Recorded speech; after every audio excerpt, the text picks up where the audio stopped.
This is every fight to make after the UFC 317 card. Let's get straight into it. I'm only going to be talking about the main card and also only the winners of the main card because I'm actually sending all of the losers to retirement. I'm just playing. I feel like this card really changed the landscape of every division, especially the lightweight division. Kicking off the main card, we had Peyton Talbott winning by unanimous decision. I feel like with Peyton Talbott, just because he's such a fun striker and just a good personality to watch in the UFC, there's a lot of fun matchups you can do with him. I feel like we saw how putting him in a fight too early on in his career against a veteran like Barcelos, I think we saw how he just wasn't ready for that step. I feel like if you're the UFC, you want to give him good matchups, not in terms of favorable matchups, but matchups that are fun to watch that the fans will enjoy. That's why I've picked Peyton Talbott versus Cody Garbrandt for his next fight. Come on, who does not want to see that? I feel like this is a very winnable fight for Peyton Talbott, but at the same time, it's also a really good test to see where he's at, because we saw that he could come back from a loss and make those changes and improve, but at the same time, he hasn't fought top level competition, and I feel like someone like Cody Garbrandt, former champion, and has fought at the highest level for so long, it will sort of give us an insight into where Peyton Talbott is and where he's heading. Cody Garbrandt isn't someone that's just fought the top level guys, he's also fought up and coming prospects and has definitely fraud checked a lot of prospects. So like I said, I think this will really show us where Peyton Talbott is. I think this will be a really competitive fight. It's not one of those matchups where I see it going to the ground at all. Like, if we're being honest, I think these are two guys that are going to stay on the feet and just slug it out. We also never got Sean O'Malley versus Cody Garbrandt, so this is kind of like the Temu version of that, but also not Temu. I don't think it's that bad.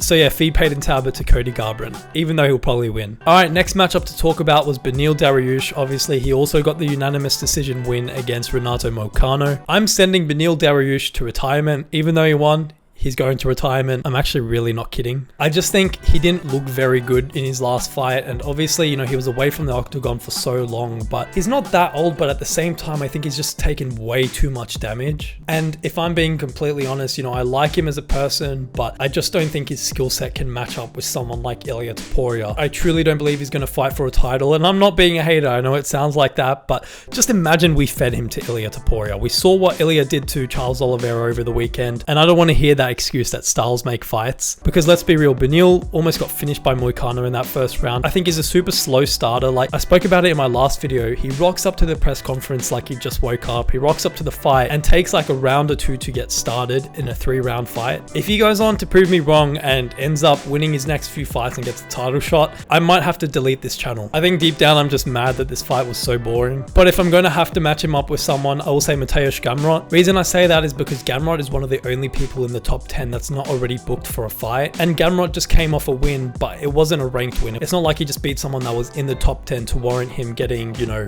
a top 5 guy, if that makes sense. Gamrot also said he wants to be active, so I don't see him turning down this fight, even though I think he's one rank above Dariush. But yeah, that's enough of that. Moving on to the next fight, Joshua Van defeated Brandon Royval by unanimous decision. Obviously an all-out war. This was one of my favorite fights, not just of this card, but of the entire year. Obviously they faced off after the fight, and I'm going to say to give him to Pantoja, just because I think there's literally no one else in the flyweight division that really deserves a title fight. At the end of the title fight, they panned to Brandon Moreno, and I was like, get the camera off him. No one wants to see a fourth fight.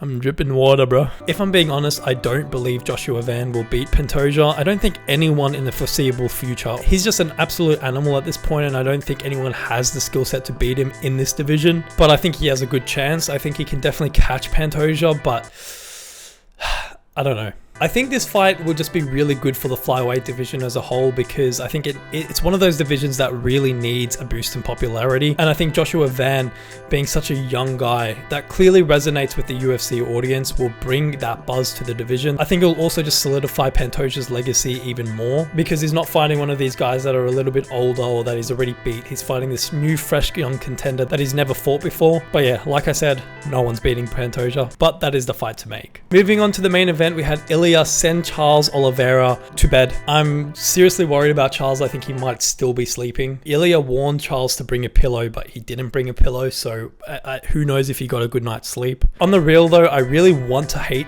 Ilia Topuria because he's literally knocked out all 3 of my favorite fighters. But at this point, man, he's just undeniable. He's genuinely the biggest superstar in the UFC right now. Obviously, he faced off with Paddy Pimblett at the end of the fight, but I'm gonna say that is not the fight you should make next. If I'm the UFC, I match up Ilia against Arman Tsarukyan. Obviously, I know that the Paddy fight is the fight to make for the fans, especially if you're more just like a casual viewer. That's the fight that you want. My problem with that matchup, at least right now, is it's almost like the Darren Till effect. I think if you give Paddy Pimblett to Ilia Topuria, I just don't know if he'll be ready, and also I don't think he's faced that level of competition just yet. His best win is Michael Chandler, don't get me wrong, that's a great win, but I don't think it really gives Paddy a taste of what the top 5 of that lightweight division will be like. And my fear is if you put him against Topuria right now, I think Topuria outclasses him in every area, and the last thing the UFC would want is for Paddy to get knocked out and then go on a complete just losing streak, similar to what Darren Till did, because if you guys remember, they put Darren Till in a title fight way too early. It's almost like they really just fast-tracked him, and that's what it kind of feels like is happening with Paddy. If I'm the UFC right now, I match up Paddy with Justin Gaethje. Paddy and Justin Gaethje both don't deserve a title fight just yet, in my opinion. Justin on a 1-fight win streak from just getting KO'd, so I think you match them together and make that a #1 contender fight, and in the meantime, you match him up with Arman Tsarukyan. Obviously, Dana White's being stubborn, but he weighed in as a backup fighter. He proved that he can make that weight, even though he looked like absolute death on the scale. You know Dana White was so happy seeing that. And I think if Ilia can get through Arman Tsarukyan, it will really silence that part of the fan base that, you know, believes that Ilia can only beat these guys that are standing up and striking with him.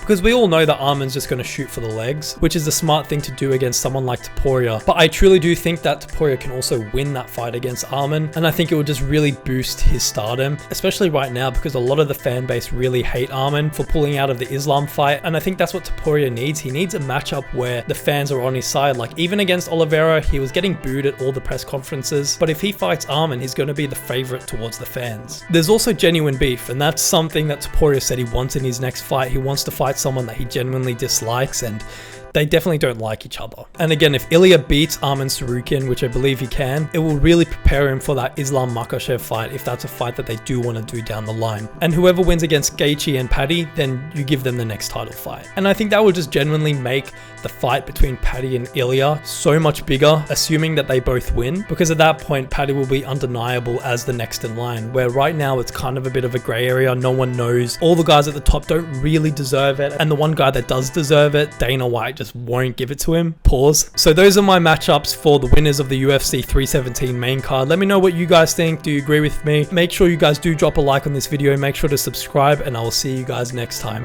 Peace.